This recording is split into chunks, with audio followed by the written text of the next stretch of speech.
Hey everyone, welcome back. We asked you to send in some sources that really get you thinking, and you definitely delivered. Yeah, this blog post is quite something, all about tech and the idea of, like a digital detox. Definitely something we can all relate to these days.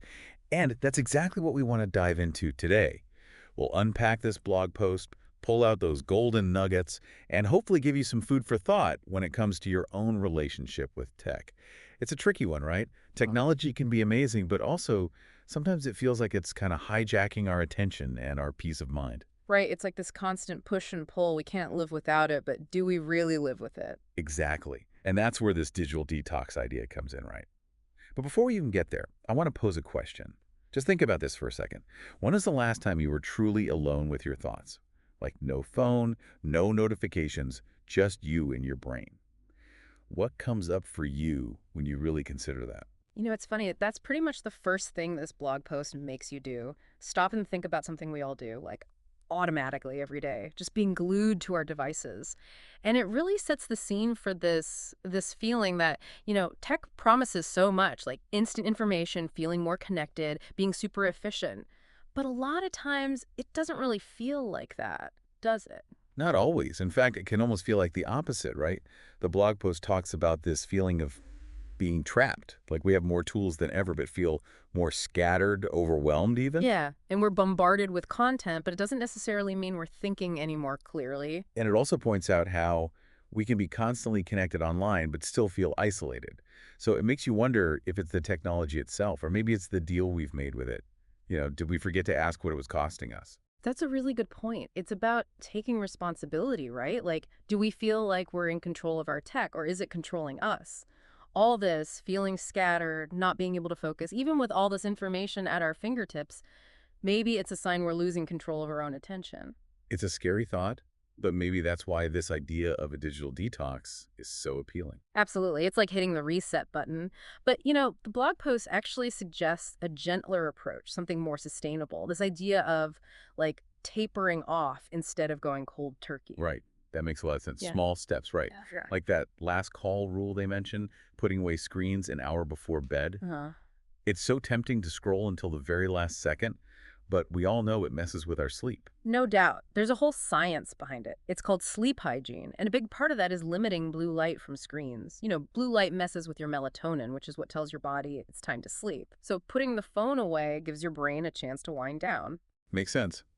And then there's this idea of what they call dead time reclamation, leaving your phone behind when you're doing quick errands. Yeah, I like that one. It's about being present, engaging with your actual surroundings instead of automatically reaching for your phone.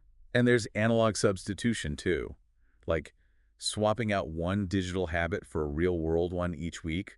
So choosing a paper book instead of your Kindle, or actually calling someone instead of leaving a comment online. I love that. It's not about deprivation, right? It's about making conscious choices and maybe rediscovering the beauty of doing things the old-fashioned way. Totally. But then Yeah. the blog post takes it a step further with the 24-hour media fast, like a full-on digital detox. That's where it gets real. But it also gets interesting. No scrolling, no news, nothing. That sounds tough. It can be, but the post makes a good point. It calls any discomfort you might feel a diagnostic tool.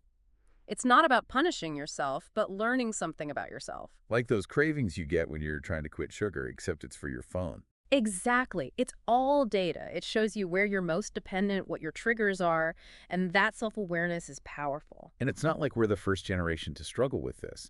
The Post actually quotes this poem, The Unseen Chains, about being caught in the glow of screens, losing that sense of being present. Yeah, and then there's those quotes from like ancient philosophers, Laozi, who said, "To hold and fill a cup to the brim is not as good as stopping in time," and Epictetus, "You become what you give your attention to." So true. And it's wild that these words still resonate today, even though they were written way before smartphones and the internet. It's a human thing, not a technology thing. Like, we've always had to figure out how to manage our attention and find inner peace. Deep stuff. And for those who want to go even deeper, the Post recommends some books. Digital Minimalism by Cal Newport That one's great. It's about being intentional with tech, like choosing what serves you and ditching the rest. and How to Break Up with Your Phone by Catherine Price. That one is more about understanding the psychology, like why our phones are so addictive. They both sound like great reads. So the challenge is out there, right? Yeah. Try that 24-hour media fast. Unplug, embrace the quiet, and see what happens. And hey, even if you fail, it's not really a failure. Right. Like we said, it's all data. It tells you something important about yourself. And speaking of next steps, the post gives us a sneak peek at what's coming next. Mindful productivity. It even throws out this idea that focus alone won't save you. Ooh, that's It's intriguing. like a part two, right? Yeah.